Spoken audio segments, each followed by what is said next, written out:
The largest country in South America, Brazil occupies almost half the continent. Nearly all of it is in the southern hemisphere, and much of it is tropical, with vast stretches of rainforest filled with exotic plants and wildlife. In this video, we're going to be taking a look at the top 10 rated tourist attractions in Brazil. Before we begin, make sure to subscribe to our YouTube channel for more awesome travel guides, and make sure you hit the notification bell so that you know when we publish a new video. So now, let's cut to the chase. And at 10, Ouro Preto. The wealth of Brazil's state of Minas Gerais in its glory days of the colonial period is easy to imagine from the interiors of the churches in its old capital, Ouro Preto. Entire walls are washed in gold that flowed, along with diamonds, from the mines surrounding the city in the 17th and 18th centuries. Cascading down the sides of a steep valley and surrounded by mountains, Ouro Preto is a jewel of a colonial town, but its steep, narrow streets and mountain setting, however captivating for tourists today, didn't meet the needs of a growing provincial capital. The government moved to the newly built capital of Belo Horizonte, leaving Ouro Preto in its time capsule. The 17th century Baroque and Rococo churches of São Francisco de Assis and Matriz de Nossa Senhora do Pilar are the best examples, but the entire town is so rich in colonial architecture that Ouro Preto has been named a UNESCO World Heritage Site. The steep streets, so precipitous in places that they become stairways, are lined by gracious colonial mansions, and white churches crown its hills with Baroque bell towers.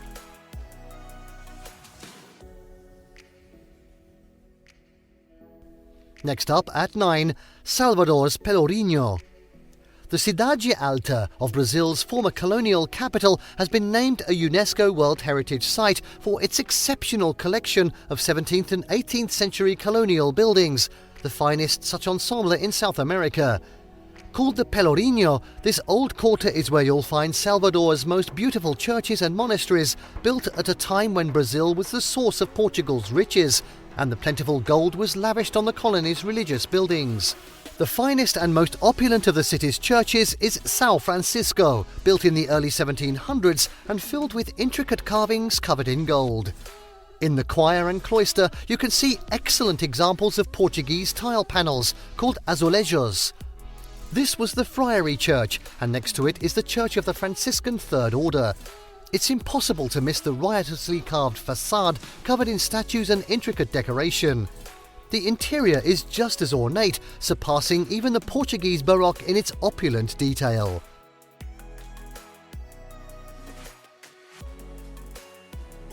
At 8, Brasília's modernist architecture. Brazil's new city of Brasília was carved out of the wilderness and completed in less than 3 years to replace Rio de Janeiro as a country's capital in 1960. The ambitious plan by Lúcio Costa and Oscar Niemeyer became a showpiece of city planning and avant-garde architecture, and it remains today as one of the world's few cities that represent a completed plan and a single architectural concept. Without the normal mix of residential and business districts, the entire governmental section is composed of major architectural highlights, which are the city's main tourist attractions. Some of the most striking surround Praça dos Três Poderes, the Presidential Palace, Supreme Court, and the two sharply contrasting Congress buildings, plus the Historical Museum of Brasília and the Panteão da Liberdade, designed by Oscar Niemeyer. That architect's best-known building in the city is the circular Catedral Metropolitana Nossa Senhora Aparecida, whose curved concrete columns rise to support a glass roof. Another of Niemeyer's landmark works is the Palácio dos Arcos, surrounded by beautiful gardens designed by Brazilian landscape architect Roberto Burle Marx, who worked with Niemeyer on several projects throughout Brazil. The round Memorial dos Povos Indígenas is patterned after a traditional Yanomamo roundhouse, but many considered Niemeyer's finest work to be the Monumento JK, a memorial to President Juscelino Kubitschek, the founder of Brasília. Brasília has been named a UNESCO World Heritage City.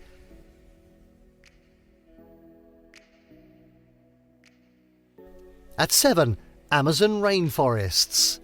About 20 kilometers southeast of Manaus, the dark Rio Negro waters meet the light muddy water of the Rio Solimões, flowing side by side for about 6 kilometers before mixing as the Amazon.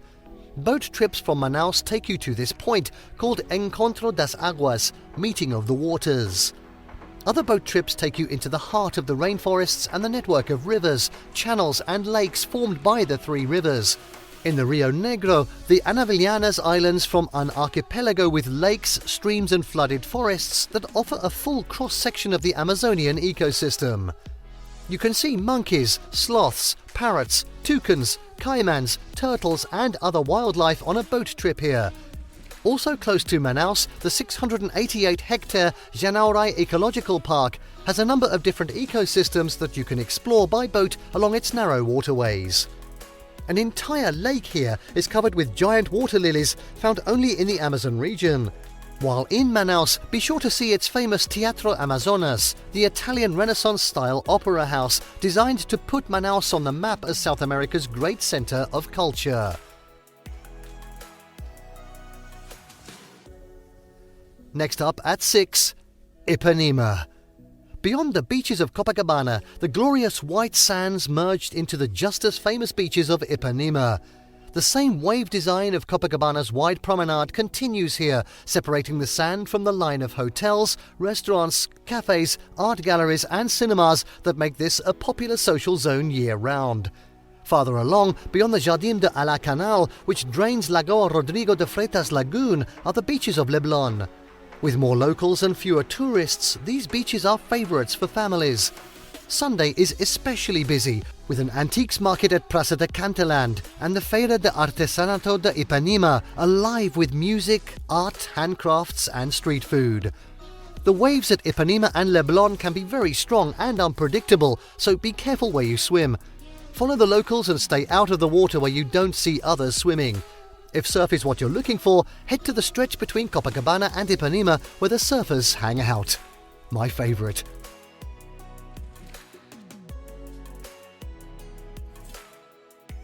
At 5, Carnaval, Rio de Janeiro. Few shows match Rio's pre-Lenten Carnaval extravaganza for colour, sound, action and exuberance. Make no mistake, this is not just another rowdy street party, but a carefully staged showpiece where spectators can watch the parades of competing samba dancers from a purpose-built stadium designed by none other than Brazil's best-known architect, Oscar Niemeyer. Called the Sambadromo, this long series of grandstand boxes provide ringside seats to a 700-metre parade route where dancers and musicians from the competing samba schools strut their stuff in a dazzling explosion of brilliant costumes. If mob scenes are less appealing to you than more spontaneous celebrations that are equally riotous and colourful, you'll also find carnivals in Salvador, Bahia, Recife and other Brazilian cities.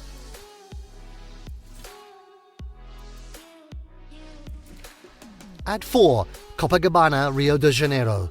Downtown Rio's most fashionable and famous section follows Avenida Nossa Senhora de Copacabana and is bordered all along one side by 4 kilometers of white sand and breaking surf. The beach is separated from the buildings and traffic by a broad promenade paved in black and white mosaic in an undulating pattern reminiscent of streets in Lisbon, Portugal. They're called the calçadões. The beach isn't just for show, it's also a popular playground filled with sun worshippers, swimmers and kids building sandcastles whenever the weather is fine. Stroll the streets here to find restaurants, smart shops, cafes and beautiful old buildings from the days when Rio was Brazil's capital. One of these, the famed Copacabana Palace, is protected as a national monument. Inside its lobby, you can easily imagine seeing the royalty and film idols who have stayed there. And now at 3, Iguaçu Falls.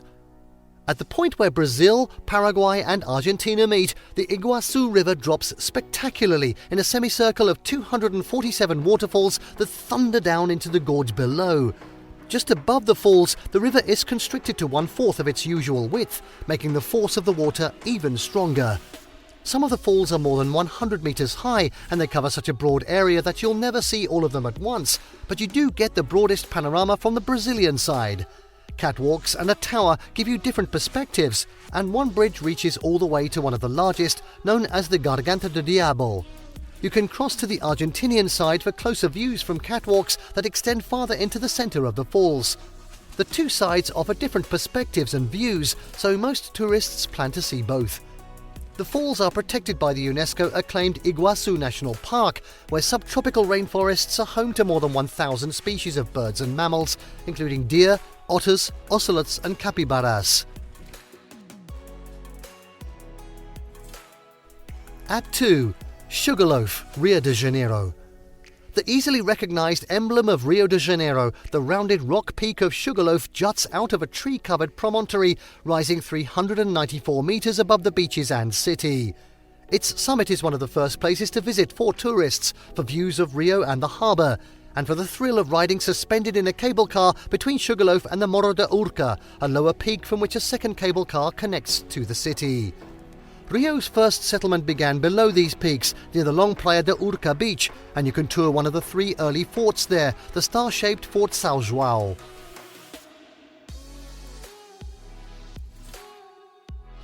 And finally, at number 1, Cristo Redentor and Corcovado, Rio de Janeiro.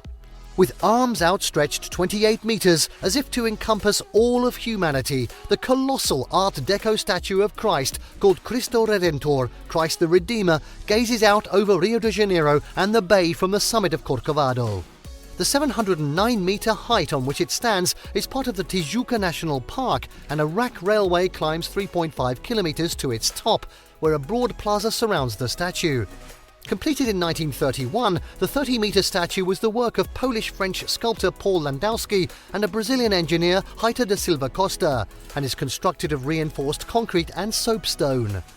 The 8-meter base encloses a chapel that is popular for weddings.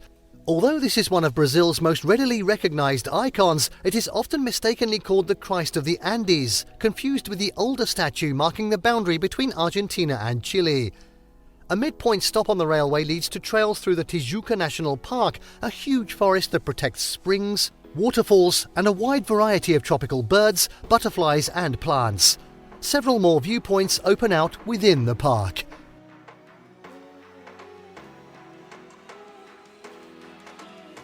And there you have the top 10 rated tourist attractions in Brazil. Did you like what you saw? Let us know in the comments down below. Share this video with your Brazil-loving friends, and don't forget to subscribe to our channel for more fantastic travel guides. See you next time.